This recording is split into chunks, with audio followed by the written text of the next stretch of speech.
a huge survey which was done called State of Business Communication, which was done by Harris in 2021, and they found that on average, everybody is losing a day a week to poor communication. So it's just wasted time or having to do things again or whatever it may be. That adds up for the US economy to $1.2 trillion a year, resulting from poor communication. Yeah. I mean, that's not a small number. No. and That's a GDP of several countries put together. yeah, yeah. And if you then, I've got a bigger one though, Neil. Hey, everyone. I am absolutely delighted to have this conversation with my guest today, who you more than likely recognize if you've ever seen a TED Talk ever, because he has probably accounted for about 50 or 60% of all the views of all the talks there is. Of course, I'm exaggerating, but with so many talks and so many views, it's undeniable that you know who my friend Julian Treasure is. Julian is one of the foremost experts in the world on sound and listening, and he has published a new book called Sound Effects that is now available both on both sides of the pond and elsewhere. And so I am delighted to have this conversation. It's been a few years since we've put a conversation out into the world. And so here we are, and I can't wait to share with you all what he has to share with us. So, Julian, thank you so much for being here. I'm very excited to be back with you, Neil. It's lovely. Yeah, and it's been a few years since we shared a conversation with the world, and it's kind of funny going back to that. I was living on another coast, and we were all locked down because this was in mid 2020. We had just unfortunately seen in the news the murder of George Floyd, and the themes around listening to each other was never more prevalent than at that particular time. Plus, I had an incredibly shaggy beard because lockdown did that to me. But here I am, trimmed for you, and we are now comparably shorn on our heads and ready to rock and roll. So, with all of that said, I'm really curious. What has your world been like since such a tumultuous and emotionally significant time?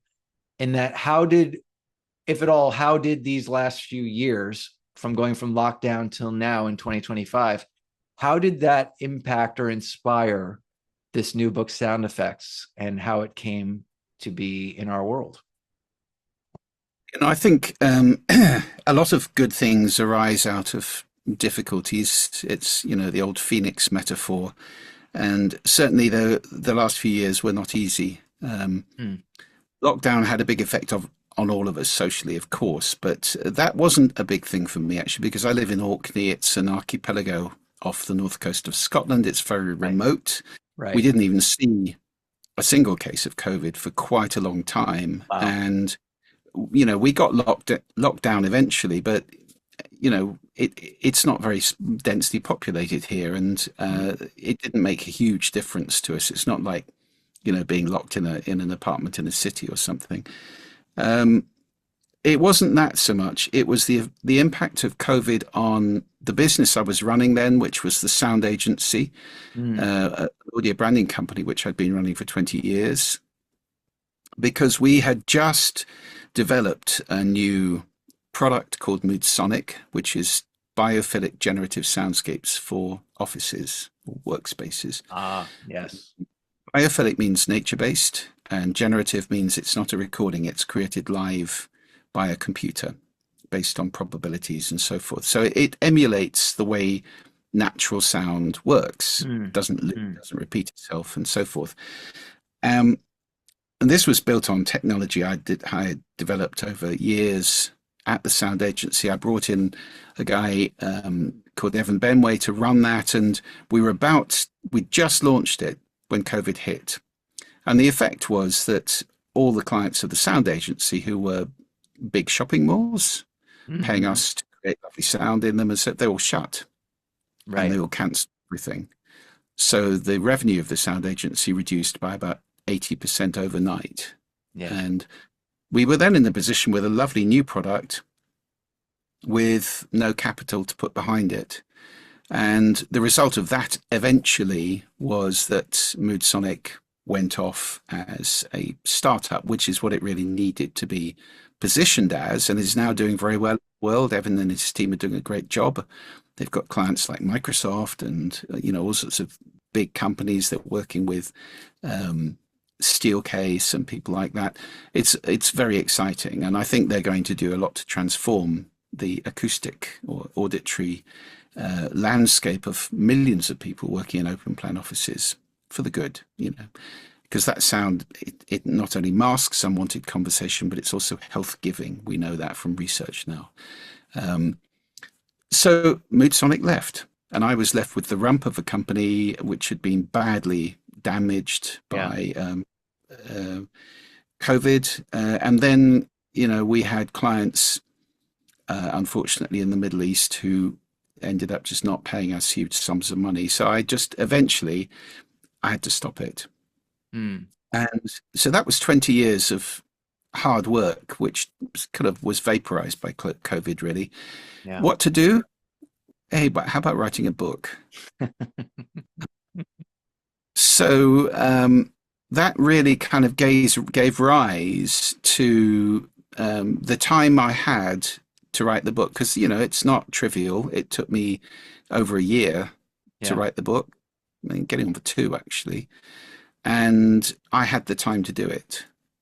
So the book kind of arose from the flames like a phoenix, and became really my life's work. Well, that and the community I'm launching this thing up here, the Listening Society. Those 2 things together really, because I'm so passionate now to help the world rediscover its listening. We've lost it, and it's a really big issue. And so that's what the rest of my life is now focused on. And I'm very excited about it. Now the book is coming out, we're really in go mode on this. Well, it's the sort of thing where I'm hearing, as much as there's this very positive spin with the phoenix rising from the ashes and whatnot, I'm also hearing beneath the surface of that a fair amount of grief around what was lost. And what it makes me curious about, Julian, is when we think about listening as just this, it is so inherent to every person's experience. And there are 8 billion, however many people on the planet, and that's over 8 billion relationships to sound and a relationship to listening. And I was wondering how you found that when someone has an emotionally significant experience like grief or something else that we tend to assign a certain negative connotation to, what do you see happening in the world of listening? And we'll have opportunities to break that down in more specific context momentarily, but in that broader, it's a pretty big sweeping question, but how would you say that these kind of emotionally significant experiences impact our relationship to listening over time? Well, I think there are 2 dimensions to this. First of all, on a kind of superficial level, I think listening and emotion are pretty inversely related. Mm. It's quite hard to listen when you are feeling strong emotion, whichever end of the spectrum you're talking about. If you're very, very upset, it's hard to listen. If you're incredibly somebody's just won the pools or a lottery. Yeah. You're not listening in either of those situations very hard, because you've got something going on inside. There's kind of this noise inside. And by the same token, if you want to calm somebody down who's very, very upset, the best way to do that is to listen to them. The steam will start to evaporate, because when people feel heard and understood, then the upset is shared, and it settles somehow. So that's on a superficial level, but there's a deeper impact, of course, because one of the big parts of my work, and it's in the book, is that we listen through a set of filters. And that means that every human being's listening is unique. Now, Mm, that is a really important point that is widely misunderstood. So you talked about 8 billion people listening. Well, actually, I don't think they are. right. Many people have a listening which is very partial, very ossified, very, the analogy I often use is that most people are listening in a bunker, and there's a tiny slit in the front of the bunker.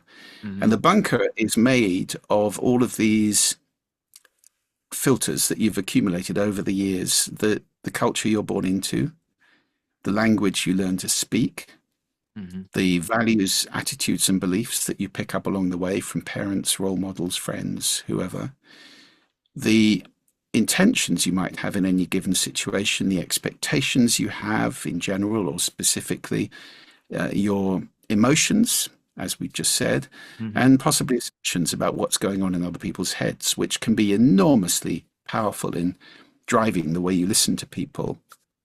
So all of that stuff creates this kind of bunker. And most people have had it ossify over the years into a relatively fixed way to listen. Mm, So you're listening through this little slit that, there's a lot you don't really listen to. And the things you do listen to are kind of determined by what you allow in. Well, that's what I call a listening position. And it gets very fixed. And it is driven by emotional impact. So if you've had powerful, let me give you a scenario. yeah.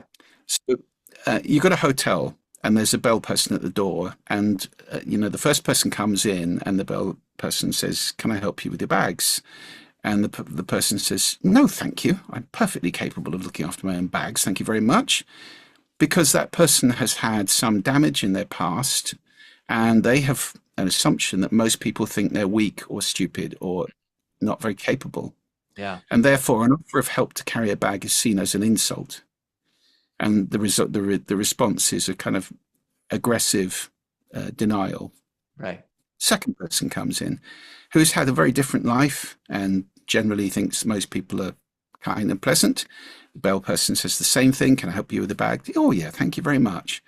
Well, exactly the same scenario, the same input, Mm, and two completely different listenings for what is coming, caused by assumptions. So, in this way, this bunker that we create forges our relationships with other people. It forges the way we listen. And, it's a huge thing to realize that you've created this bunker, that you've got all these filters, because the moment you actually become conscious of this, you suddenly notice, hey, there's a door in the back of the bunker. I can leave. I can move to another listening position, and I can start asking myself, where's the best place to listen from in this conversation? And play with those filters, as control surfaces, or, mm. just deny, challenge them, move them about. Some of them are very hard to move. Others are much more flimsy and can easily be got rid of. So, when you've had trauma or when you've had powerful emotional events, those become bricks in that bunker and they fashion the way that you listen in the future. So it's happening at two levels. There's a sort of immediate level and there's a much longer term, deeper level that your listening is related to your emotions.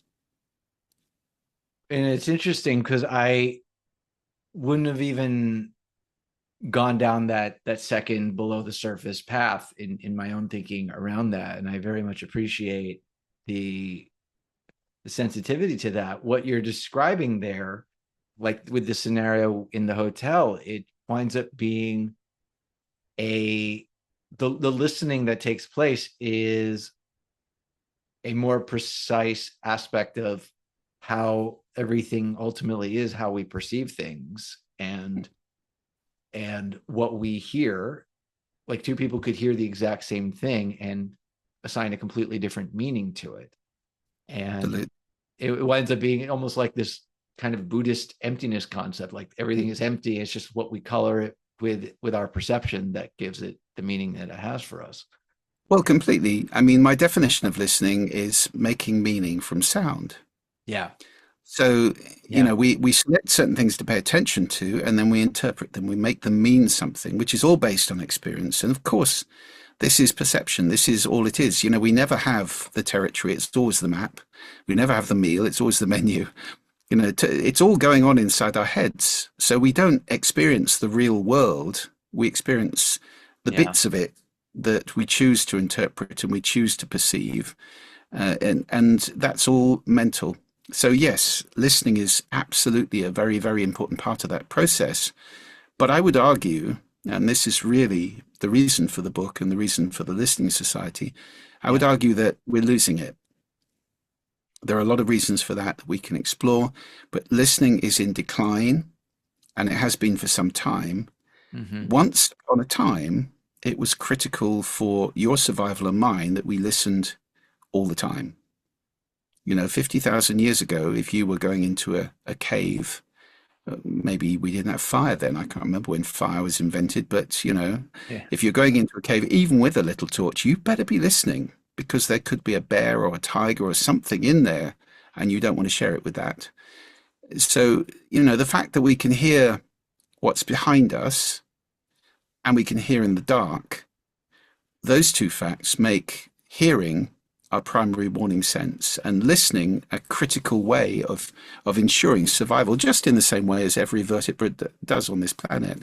And in fact, in the book, I mean, I go through, you know, the fact that everything from the very smallest thing you can think of, I mean, cells are sensitive to vibration. They're listening and they make sound. I Right. didn't know that before I researched the book. It's Yeah. amazing. Yeah. You know, Yeah. Never cells are actually, thought. they're Yeah. singing. They sing to each other and they perceive each other. So that's at a cellular level. And if you want to go below that, of course, everything's vibrating. Molecules are vibrating, atoms are vibrating, subatomic particles are vibrating, strings. You know, if you go down to superstring theory, the tiny little strings, which are the basic building blocks of all matter, are vibrating like violin strings. So we are a symphony, if you like. We're playing a chord all the time. So Yeah. uh, listening is very, very important historically, but not now. You know, you only have to look around in a city, you see people riding bikes with headphones on. I just think, oh, I think we've lost contact with the importance of listening for survival. You know, don't you? Not surprising. Well, We're, it's interesting timing because usually I'm a person, I'm not riding a bike with headphones. That just sounds very dangerous, but I'll walk down the street. I live in New York City and I walk down the street with my headphones listening to an audiobook or a podcast or whatever it might be. And I started listening to a very dense, ambitious biography about Hitler's propaganda minister just the other day. Yeah, Joseph Goebbels. And I had to put it down because it's a dark place to go down. And mm, I was just, for the first time in a while, I was just walking down the streets of New York without any headphones on and just listening more. And it was interesting how much information I was missing and mm. significant how much information I was missing just by hunkering down. And part of it is a threat detection because there's so much stimulation in New York, and that this was a way for me to control the stimulation. But opening myself up to it also gave me a lot of information about what's happening in the world around me. And Yeah, so, for sure. Although a lot of that's not information you want. of Cities are course, noisy. There's a table in the book of the noisiest cities in the world, and yeah, number one is Dhaka in Bangladesh, yeah, where the average noise level is over 120 decibels. Average. That's rock yeah. concert loud on a daily basis. Average. Terrifying. I can't even. New York is a lot louder than London, about twice as loud as London, Mm, but it's nowhere near as loud as that. Nevertheless, in every city, more than half of humanity lives in cities now. right. We have billions of people, over 4 billion people, living away from the sound of nature, which we evolved to, which we're Yeah. designed to work in. You know, 3 million years of evolution in the sound of nature, and then 200 years 200 years. of Yeah. God, this mechanical is, noise. I think about the evolution of humanity, which I only recently found out, and you talk about this in the book too, that it's been about 300,000 years since the Mm, first Homo sapien that we know of. yeah. And I only found that out recently, even though that information is 7 or 8 years old now. And because I was going on older information, it's like 180,000 years, but that's no longer true. Anyway, Mm. I think about that all the time. How many thousands of, or including our ancestors, millions of years, we lived and existed a certain way. And just the Mm. last couple of centuries has completely corrupted that reality. Totally changed it. I mean, we were surrounded by wind, water, and birds for the longest time. We were Yeah. designed for that. I spoke in the book. I think I quote Bart Costco, who wrote a lovely book called Noise, and he said, fundamentally, we were designed to exist in quite a quiet environment. And now we've created this environment, which is very different. It's full of noise, electromechanical, not nice sound, not pleasing sound, but just noise. Mhm. And a lot of it's very loud. And it includes quite a lot of sudden noise, which our bodies automatically detect as threat. So we have people in cities with constant overdoses of cortisol and noradrenaline going on, which is Right. very unhealthy. It's Yeah. not good for you. We have a huge stress epidemic in the world, not least because 11,000 years ago we started making buildings and grouping together. We stopped roaming around, Right. and then we invented glass. So we now cut ourselves off from the outside in hermetically sealed buildings with, electric lighting and air conditioning and so forth. And Americans spend 93% of their lives indoors. 93%. Wow. Well, this is very different from what we evolved in. And it's not surprising the result of this, and the result also of which I rail about on a regular basis, of architects being entirely ocular and never thinking about the sound of the spaces that they create. So we're in these hermetically sealed buildings, cut off from nature, and with a lot of noise inside them. Open plan offices, hospitals, 12 times as noisy as they should be. Open plan offices where noise is the number one complaint, always, always, always, all over the world in open plan offices. People can't think. They're one third as productive in in those spaces as they would be in a quiet office. So, we're creating a noise-driven world. It's not surprising most people don't listen very well because, Mm. if you're surrounded by something unpleasant, you develop a habit of suppressing your consciousness of it. You know, it's like people who work in bad smells. There are people who work in sewers. I Yeah. don't think they respond in the same way as you or I would to the smell of that when they go in because they're used to it. Can habituate, Right. you suppress, you become less sensitive to things.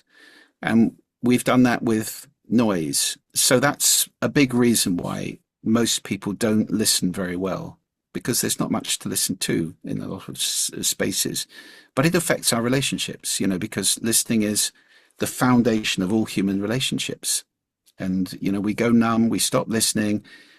And then, of course, you've got technology on top of that. Right. You've got the thing in your hand, you're tapping away. No, I am listening to you. No, you're not. You're sending a text. That's different. That's not listening. Scott Peck said you cannot truly listen to another person and do anything else at the same time. So, we've gone a long way from the kind of intense listening that happened in most of our history. I mean, writing was only invented 5,000 years ago. Before that, you sat at the feet of your master, and if you missed it, you missed it. You missed it. So That's you have right. to listen. There's There no was way to no kind of catch the replay on, in the yeah, stone yeah, age. it'll be on YouTube. No, no, it wasn't.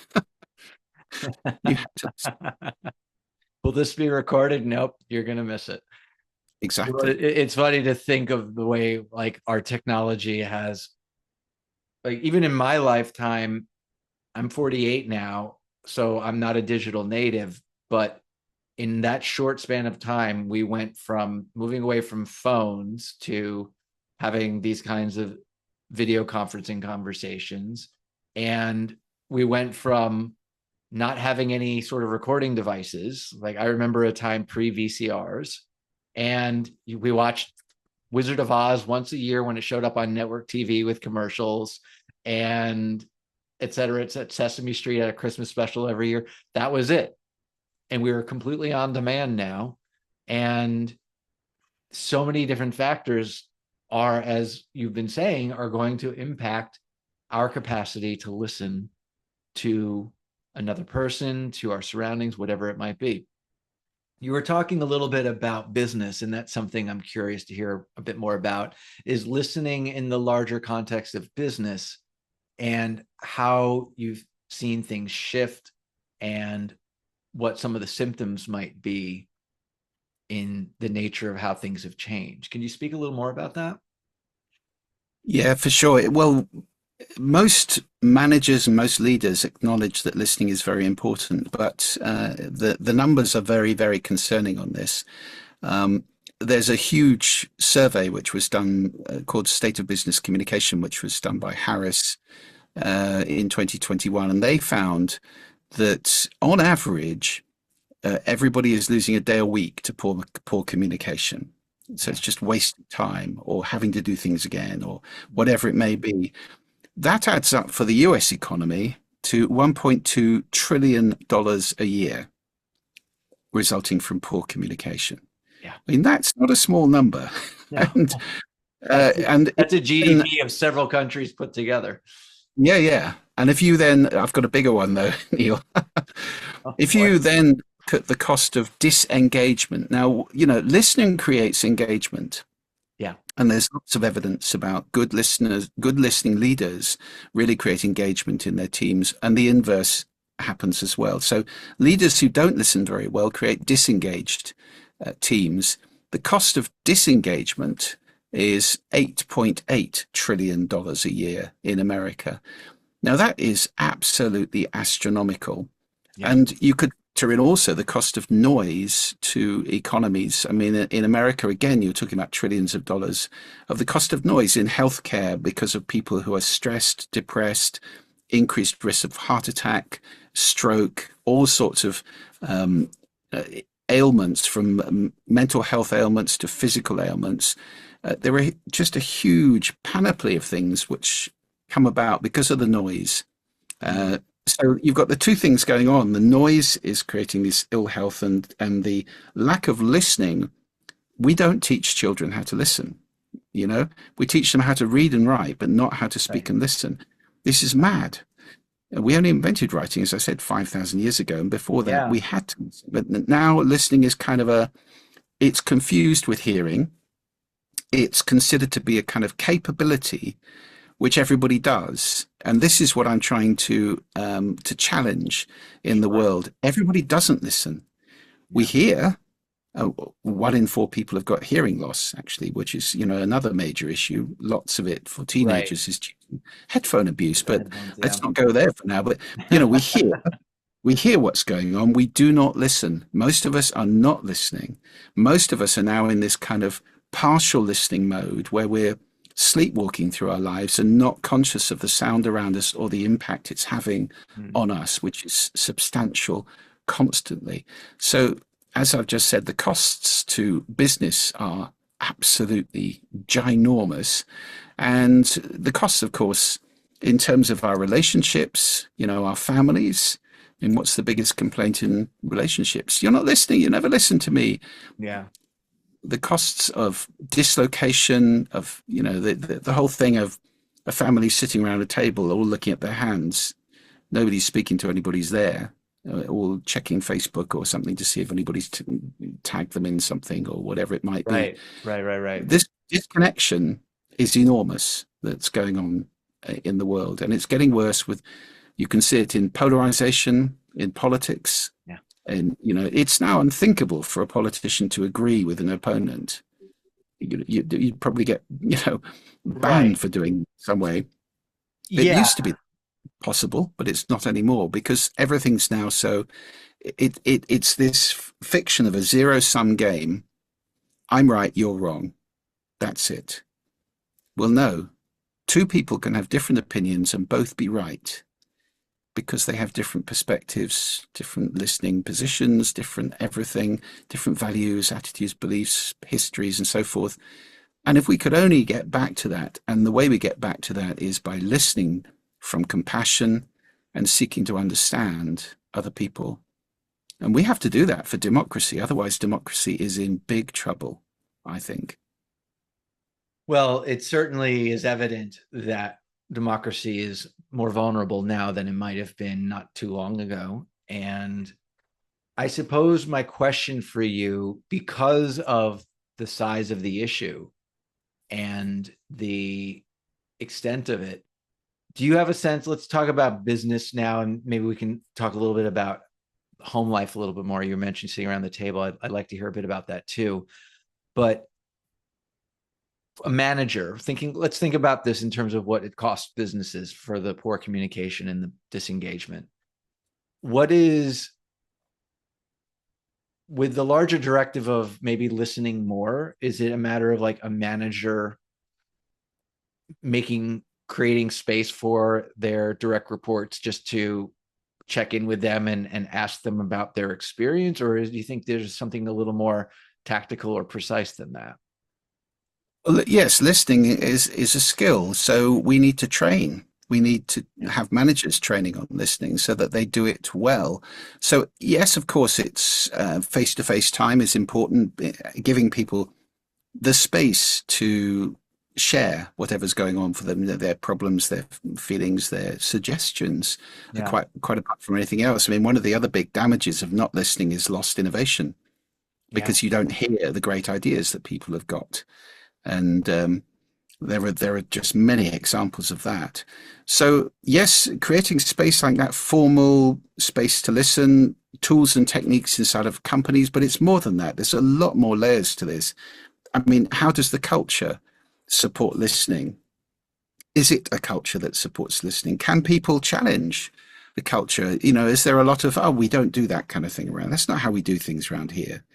You know, no, don't say that in a meeting. This kind of suppression, which ends up with a phenomenon called employee silence, where people are basically gagged and they learn not to come up with things that are not, you know, on the party line, which of course means you have a whole organization ossified and doing things in one particular way, which is Way. fragile.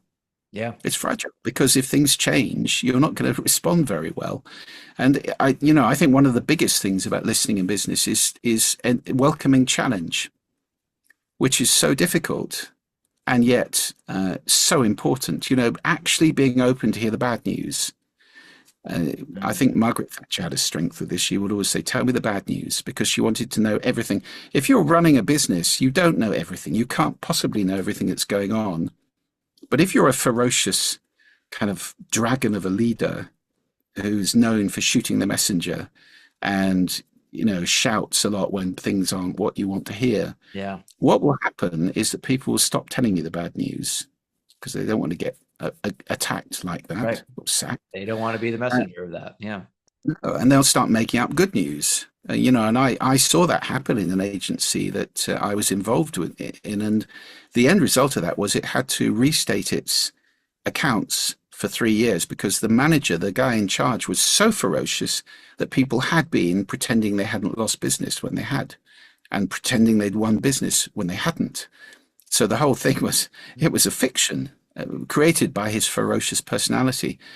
Um, so that kind of management, that lack of listening is so damaging. So it needs to happen at every level. Do you have a 360 degree in your company where you ask the question, how good is this person at listening? Yeah. Is it reviewed? Is it taken seriously? Is there any training on listening? I mean, here's a really radical one. Do you reward people for being good listeners more than people who are not?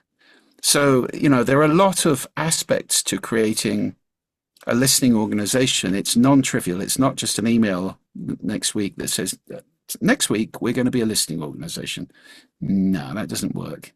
And it has to come from the top, very much so.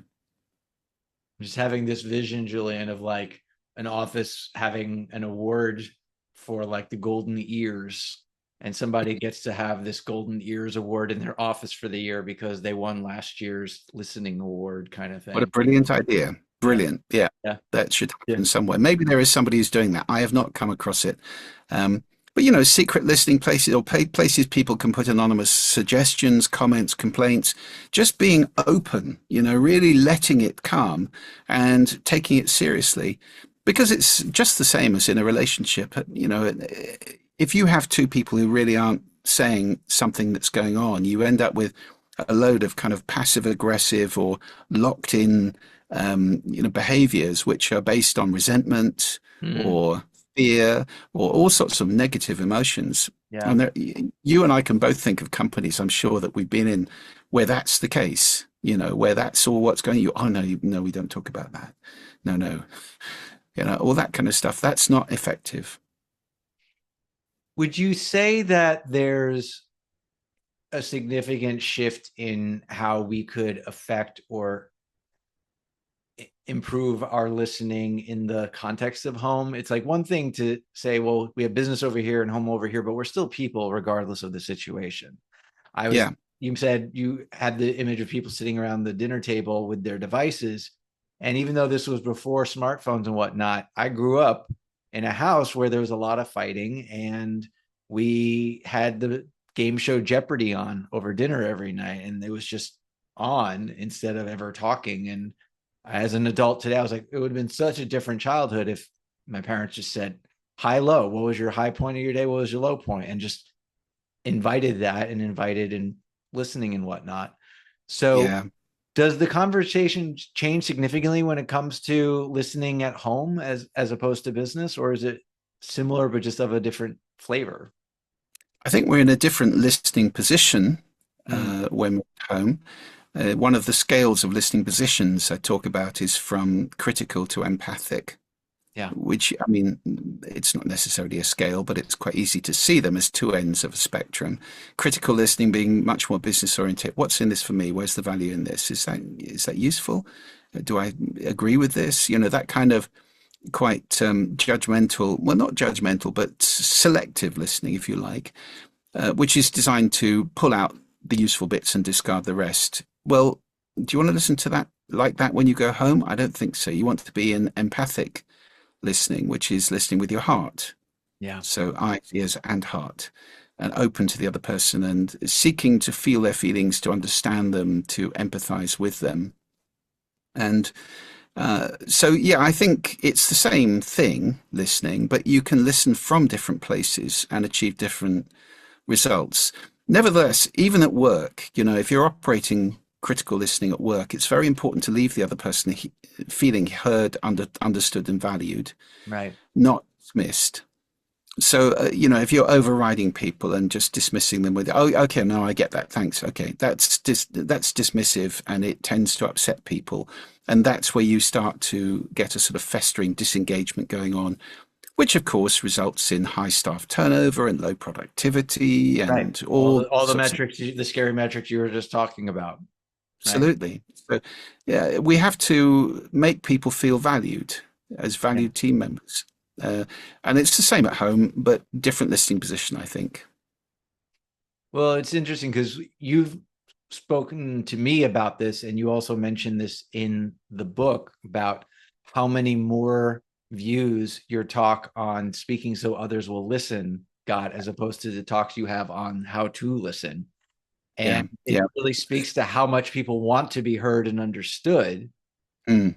And what if to everything that we've talked about today and what you've spoken to today, what if you became the person who really did value what other people had to say? You helped them to feel understood and heard.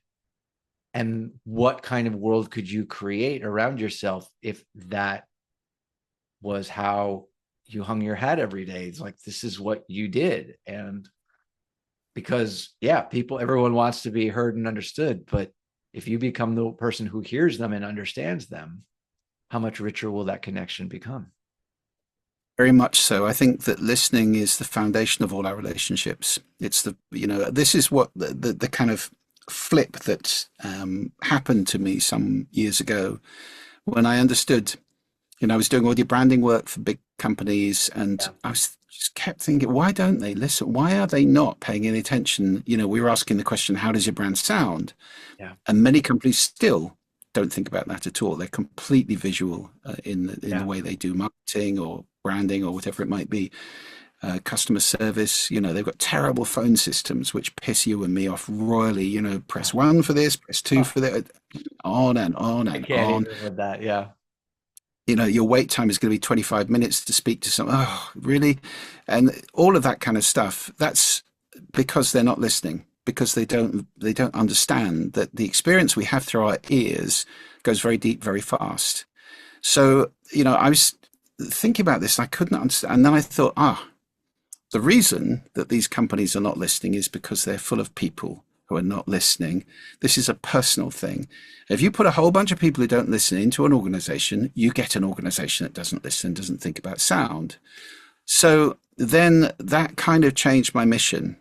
Yeah. I know that the TED Talk about speaking was hugely successful, and you and I dissected it and kind of looked at why it was successful. And Right. yes, people desperately want to be heard, but in a world where everybody wants to be heard and nobody's listening, that doesn't work very well. As Right. you said, it's not an equation that it's balanced on both sides. Right. So we need to have, that talk was called How to Speak So That People Want to Listen. I could have rephrased the third one I gave, which was before that, which was, I think, 5 ways to listen more consciously or something. It could have been retitled How to Listen So That People Want to Speak, which is the other side of the coin. Yeah. And it's crucial, and I would also say, because we're both professional speakers, that any great speaker needs also to be a great listener, because it's very difficult to speak if you don't understand these concepts of that every listening is unique. Every crowd's listening is unique. Every audience is, it's not just one to one. You walk onto a stage, whether it's 50 people or 5,000 people, and that's a unique listening that you're about to speak into. Now you can predict it in advance. You can say, what's the listening going to be? What are the demographics? What are the current problems? What are these people concerned about? Why are they coming together in this room? What do they want? All of that stuff you can think about and say, okay, that's the kind of listening I think I'll be speaking into.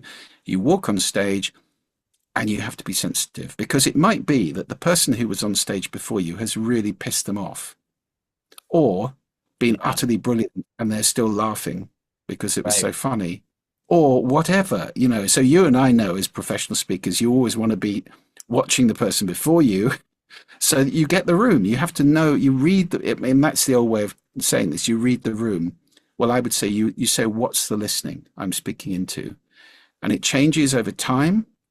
So again, a good speaker will tend to get put on in the graveyard shift just after lunch. Yeah. Oh, he's a TED speaker, he can deal with that. Yeah. you Yeah. know, when the blood's all with the gut and the people are a bit sleepy and not quite with it and so forth. Changes over time, changes from person to person, audience to audience. And if you're a good listener, then you're sensitive to that. You can listen to the listening. And that's that's a kind of high level concept, but it's a very important one. And all great speakers will do that. Well, it really becomes a powerful call to action for even those who are being paid to speak. It's actually in the job title to speak, that even when you're paid to speak, one of the most powerful ways you're ultimately going to connect with the audience you're trying to help is to first listen, and to Mm, first understand the unique kind of listening that's required of that particular situation. definitely. Before we do a final plug of the book, I would love just to hear really quick about the Listening Society, and if you could just tell us a little bit about how that fits into the bigger picture of everything we've talked about today. Well, as I look around, I see listening in the world declining, and the research all totally backs this up. I've been doing a lot of digging, and all of the research there is shows that our listening is in decline for the reasons we've talked about, for noise, technology, and just, the density of people in cities. I mean, it's all sort of creating this stressy, always on, multitasking, short attention span society that doesn't promote listening. We don't teach it in schools. We've forgotten that it's a skill. So my purpose in life now is to help everybody rediscover listening, the Mm, importance of it, the skill of it, the joy of it. And that's what the book is about. So it talks about sound and how it affects us and how important it is, but it right. also is a tour, which you're going through, a sort of guided tour of some of the wonders of sound, to entrance people, to show them that there's so much to listen to, so many amazing things to listen to, which is another great reason to listen. And off the back of the book, I have formed the Listening Society, which I'm intending to be a nexus, a force to rediscover listening in the world, to help people, whether you're talking about parents who want to listen to their children, teachers who want to listen to their classes, or students who want to listen to their teachers, leaders who want to learn how to listen, professionals who need to listen better. Do you know the average length of time an American gets to describe their symptoms to their doctor? Average is 18 seconds before they're Oh my interrupted. God. Well, I do That understand they're under time is pressure, but daunting. how is the listening in that? So Yeah, I didn't know that statistic, Julian. That's not surprising, and at the same time, it's still horrifying. yeah. So the Listening Society is, I've built it. It's based on the Circle platform, which is the world's #1 sort of online community platform. Yeah, And I am populating it. It's only just opened. I am populating it with documents, research, videos. I've put in all of the podcasts I've ever done, which is about 38 or 41-hour podcasts on all sorts of aspects of sound, yeah, listening, hearing, so forth. There's interviews. I'm doing new interviews with people as well, which there are 3 in there already. So it's just a wealth. It's a huge repository of stuff. More important than that, it's a place where I am inviting people to come and share their experience, their problems, their fears, their challenges, and to help each other. I don't want this to be just me putting stuff in there. The intention is that this ends up being thousands of people who are sharing with each other, putting more and more stuff in there, so it becomes a global resource for anybody who wants to improve their listening or who's interested in sound. I mean, I will also say musicians, of sound course. engineers, acousticians, all welcome, because there's lots in there of interest to all those people. So that's what the Listening Society is all about. And, I'd love to invite all your listeners I'll give them a free week. I'll give you a URL for that. So have a free week, come and try it out Oh, and wonderful. see if Thank you, you. yeah, All right, well, we'll put that below in the notes, and that will, as I'm thinking about it, because the thing that I've never really quite understood is why I have such wicked cocktail party effect, and why if I go into a bar, I don't understand how everyone else is hearing each other, because I can't filter out the background noise. It's just me too. too intense. And Mm, so it's like even learning more about that and learning about other things, even just to dip my toe in. So I'm gonna check it out myself, and I look forward to wonderful. doing that. So Fantastic. thank you for putting that together, and I'm looking forward to delving in. What I want to make sure we do before we say goodbye is one last plug of sound effects, and that, by the way, is spelled AFFECTS, not EFFECTS. And as a side note, I really encourage people to play with common phrases and do a little bit of a twist on it and changing the meaning, because that's a really good way to get a title to stick. So just wanted to commend you on that, Julian. Ah, thank you. Well, I stole that from the Jam, who had an album called Sound Effects back in about 1977, I think, or No kidding. thereabouts. I was around then. I was playing music, and I loved that album, so I've never forgotten that. But Yeah, it, yeah, it yeah, yeah. just was the title for the book, really, because that's the whole thesis. Sound affects us. We need to listen. Yeah, absolutely. Well, that's 77. That's before A Town Called Malice, I'm guessing, because they didn't do that one to the 80s, I think, right? Or was it? Maybe it was later I than I I'm mean, I thinking. don't know. I don't know like all of the Jams stuff. I mean, like everyone else, I know them for A Town Called Malice. I tend to Yeah, see no, it you're that probably way right. Might too. be 1980. It was around then, anyway. But maybe it was just a different album. I don't know. But anyway, the point being that I generally encourage people when coming up with title ideas to always play around with common phrases and then change a word or a letter and see what that does. Anyway, so that's now available wherever books are sold, and I encourage everyone to get a copy. I already have mine. Wonderful. And so, yeah, well, Julian, as always, it's just such a pleasure to do this and to have some time with you, because you are talking about something that affects every single person on the planet. And that's an ambitious thing to take on, but you are more than equal to the task. So it's just I hope so.